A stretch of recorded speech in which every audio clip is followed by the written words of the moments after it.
नमस्कार दोस्तों, आज हम अर्थशास्त्र से संबंधित वस्तुनिष्ठ प्रश्न लेकर आए हैं जो अनेक प्रतियोगी परीक्षाओं के लिए उपयोगी होंगे। पहला प्रश्न है, भारत में राष्ट्रीय आय का आंकड़ा निम्नलिखित में से कौन सा कार्यालय या संस्थान जारी करता है? विकल्प है ए NSSO, बी नीति आयोग, सी CSO, D prime minister office और ई उपर्युक्त में से कोई नहीं। तो इस प्रश्न का सही उत्तर है उपर्युक्त में से कोई नहीं, क्योंकि राष्ट्रीय आय का आंकड़ा कौन जारी करता है? NSO करता है। पहले CSO करता था, लेकिन वर्तमान में NSO करता है, जिसे क्या बोला जाता है? तो यह NSO जारी करता है और यह एक संस्थान है जो राष्ट्रीय आय का आंकड़ा जारी करता है। और पहले NSSO और CSO को मिलाकर क्या बनाया गया? NSO, और यही वर्तमान में राष्ट्रीय आय का आंकड़ा जारी करता है। अब हम आगे देखते हैं। दूसरा वाला प्रश्न है, निम्नलिखित में से कौन सी एक सकल घरेलू उत्पाद GDP गणना करने की विधि नहीं है? यहाँ पर विकल्प है ए उत्पाद विधि, बी ह्रासमान लागत विधि, सी आय विधि, डी व्यय विधि, ई उपर्युक्त में से कोई नहीं। तो इस प्रश्न का सही उत्तर है ह्रासमान लागत विधि। GDP ज्ञात करने की विधियां कौन कौन सी है? उत्पाद विधि, आय विधि और व्यय विधि। यह 3 विधियां हैं जिससे GDP अर्थात सकल घरेलू उत्पाद की गणना की जा सकती है। अब हम अगला प्रश्न देखेंगे। अगला प्रश्न है, भारत का आर्थिक सर्वेक्षण संबंधित है। यहाँ पर विकल्प दिए हैं। ए विकल्प है योजना आयोग से, बी विकल्प है रिजर्व बैंक ऑफ इंडिया से, सी विकल्प है वित्त मंत्रालय से और डी विकल्प है वित्त आयोग से। तो इस प्रश्न का सही उत्तर है वित्त मंत्रालय से। भारत का आर्थिक सर्वेक्षण संबंधित किससे है? वित्त मंत्रालय से संबंधित है। यह भारत सरकार का एक महत्वपूर्ण मंत्रालय है, वित्त मंत्रालय, और यह क्या करता है? भारत का आर्थिक सर्वेक्षण जारी करता है। और यह इसकी स्थापना, वित्त मंत्रालय की स्थापना 29 अक्टूबर 1946 को हुई थी। अब हम अगला प्रश्न देखते हैं। अगला प्रश्न है, आय का वितरण मापा जाता है। विकल्प है ए विकल्प है फिलिप वक्र से, बी विकल्प है लॉरेंज वक्र से, सी विकल्प है मार्शल वक्र से और डी विकल्प है लाफर वक्र से। तो इस प्रश्न का सही उत्तर है लॉरेंज वक्र से। लॉरेंज वक्र का प्रयोग 1905 में लॉरेंज ने किया था और इससे किसी देश के लोगों के बीच की आय की विषमता को मापा जाता है। लॉरेंज वक्र से क्या मापा जाता है? किसी देश के लोगों के बीच आय की विषमता को मापा जाता है। अब हम अगला प्रश्न देखते हैं। भारत में राष्ट्रीय आय का आकलन कौन सा संस्थान करता है? ये पहले भी प्रश्न हो चुका है। यह पहला प्रश्न था लेकिन दोबारा आ चुका है, तो इसे भी हम देख लेते हैं। भारत में राष्ट्रीय आय का आकलन कौन सा संस्थान करता है?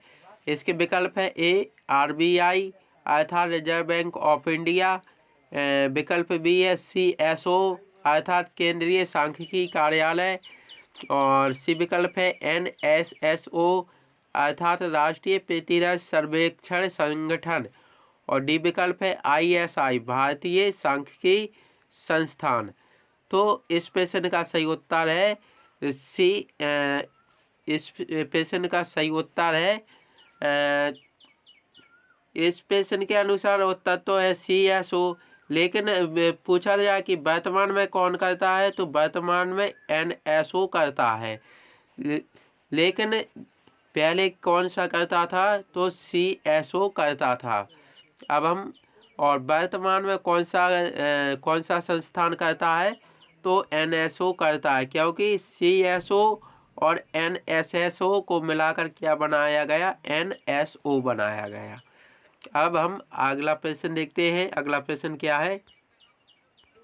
अगला प्रश्न है, नीति आयोग अस्तित्व में कब आया? इसका विकल्प है, ए विकल्प है 1 जनवरी 2014, बी विकल्प है 1 जून 2014, सी विकल्प है 1 जनवरी 2015, डी विकल्प है 1 जून 2015, ई विकल्प है उपर्युक्त में से कोई नहीं, या उपर्युक्त में से एक से अधिक। तो इस प्रश्न का सही उत्तर है 1 जनवरी 2015। नीति आयोग कब आया था, अस्तित्व में कब आया, तो 1 जनवरी 2015 को। और बात करें नीति आयोग, तो नीति आयोग का पूरा नाम क्या है, NITI नीति। इससे नीति आयोग का पूरा नाम क्या है, भारत परिवर्तन संस्थान।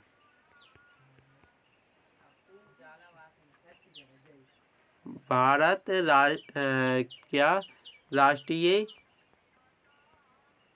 राष्ट्रीय भारत परिवर्तन संस्थान। अंग्रेजी में इसे क्या बोला जाता है, national institution transforming of India, इसका पूरा नाम है। तो नीति आयोग अस्तित्व, प्रश्न क्या था, नीति आयोग अस्तित्व में कब आया, या नीति आयोग की स्थापना कब हुई, तो इसकी स्थापना 1 जनवरी 2015 को हुई थी। अब हम अगला प्रश्न देखते हैं।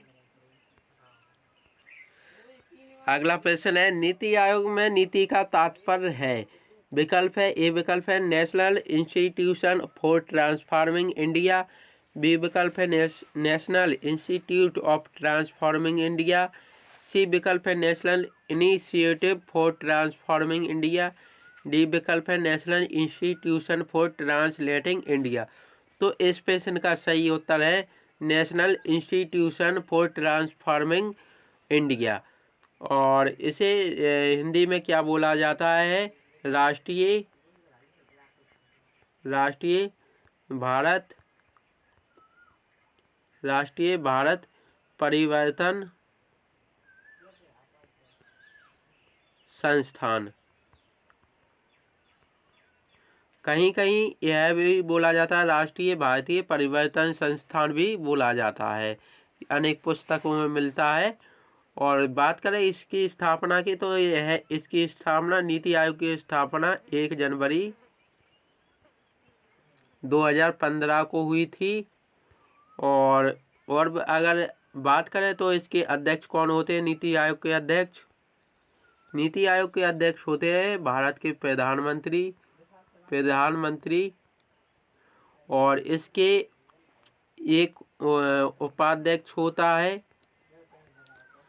उपाध्यक्ष होता है और CEO भी होते हैं, मुख्य कार्यकारी अधिकारी। तो आपको कमेंट बॉक्स में बताना है कि इसके वर्तमान में उपाध्यक्ष कौन है और CEO कौन है। अब हम अगला प्रश्न देखते हैं। अगला प्रश्न क्या है?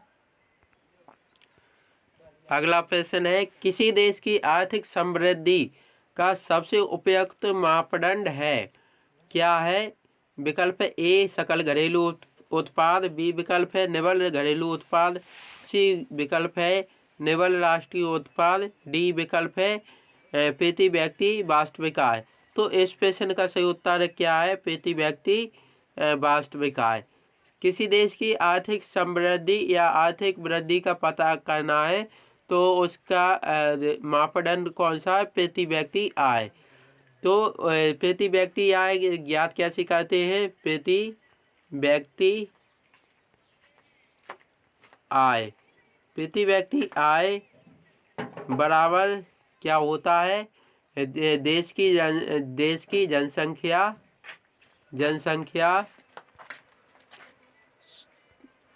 सॉरी गलत हो गया, देश की जनसंख्या नहीं, देश की राष्ट्रीय आय, देश की राष्ट्रीय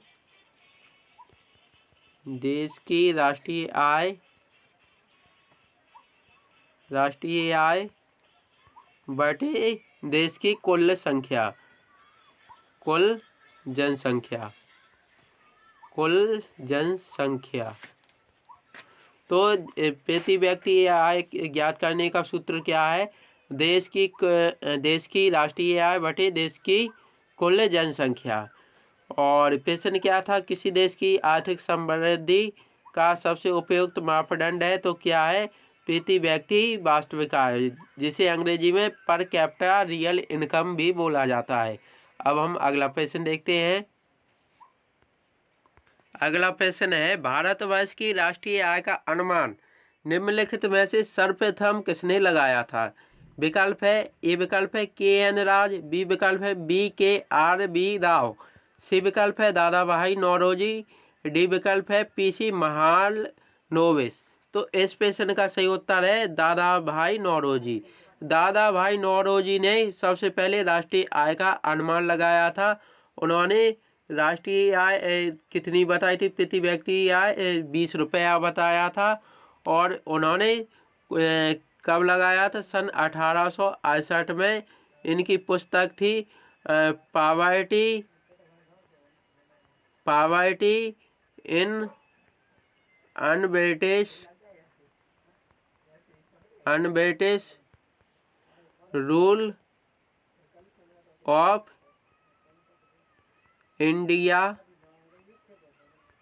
में इन्होंने poverty in un-British rule of India में सबसे पहले दादा भाई नौरोजी ने भारतवर्ष की राष्ट्रीय आय का अनुमान लगाया था। और बात करें वर्तमान में कि राष्ट्रीय आय का अनुमान कौन लगाता है, तो वर्तमान में कौन लगाता है? NSO, जिसे NSO को क्या बोला जाता है? नेशनल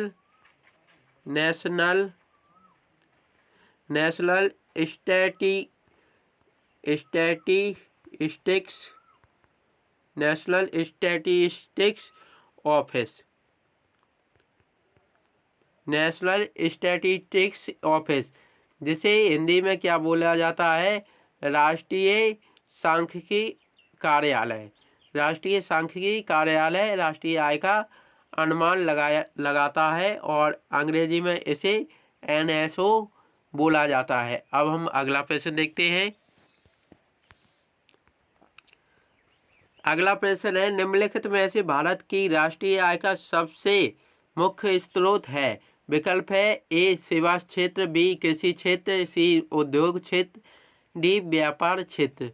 तो इस प्रश्न का सही उत्तर है सेवा क्षेत्र।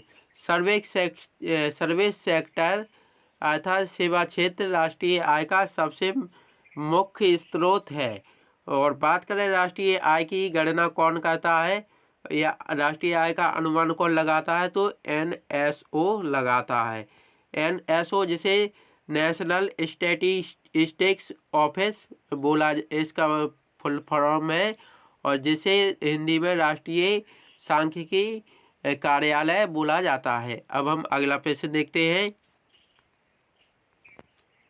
अगला प्रश्न है, निम्न में से कौन भारत में राष्ट्रीय एवं राज्य स्तर पर निर्धनता के अनुमानों के लिए केंद्रक अभिकरण अर्थात नोडल एजेंसी है? ए विकल्प है वित्त आयोग, बी विकल्प है ग्रामीण मंत्रालय, सी विकल्प है गृह मंत्रालय, डी विकल्प है योजना आयोग। तो इस प्रश्न का सही उत्तर है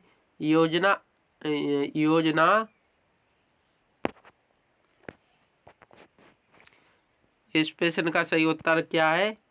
योजना आयोग। इस प्रश्न का सही उत्तर क्या है? योजना आयोग। और वर्तमान में कौन करता है, तो वर्तमान में करता है नीति आयोग, जिसे बदलकर योजना आयोग को बदलकर क्या कर दिया है? नीति आयोग। और नीति आयोग की स्थापना की बात करें तो इसकी स्थापना हुई थी 1 जनवरी 2015 को हुई थी। अब हम अगला प्रश्न देखते हैं। अगला प्रश्न है, किस अर्थशास्त्री ने भारत में सबसे पहले वैज्ञानिक दृष्टि से राष्ट्रीय आय की गणना की? विकल्प है ए DR गाडगिल, बी विकल्प है BKR राव और सी विकल्प है मनमोहन सिंह, डी विकल्प है YB अलग और ई विकल्प है उपरोक्त में से कोई नहीं। तो इस प्रश्न का सही उत्तर है BKR राव। BKR राव ने सबसे पहले वैज्ञानिक दृष्टि से राष्ट्रीय आय की गणना की। इन्होंने कब की थी? 1925 से 1929 के बीच राष्ट्रीय आय की गणना की और इन्होंने प्रति व्यक्ति आय कितनी बताई थी? तो 76 रुपये बताई थी 1925 से 1929 के सत्र में। तो दोस्तों यह अर्थव्यवस्था से संबंधित कुछ वस्तुनिष्ठ प्रश्न थे। अगर आपको यह वीडियो अच्छा लगा हो तो अपने दोस्तों के साथ इस वीडियो को शेयर करें, वीडियो को लाइक करें। वीडियो देखने के लिए बहुत बहुत धन्यवाद।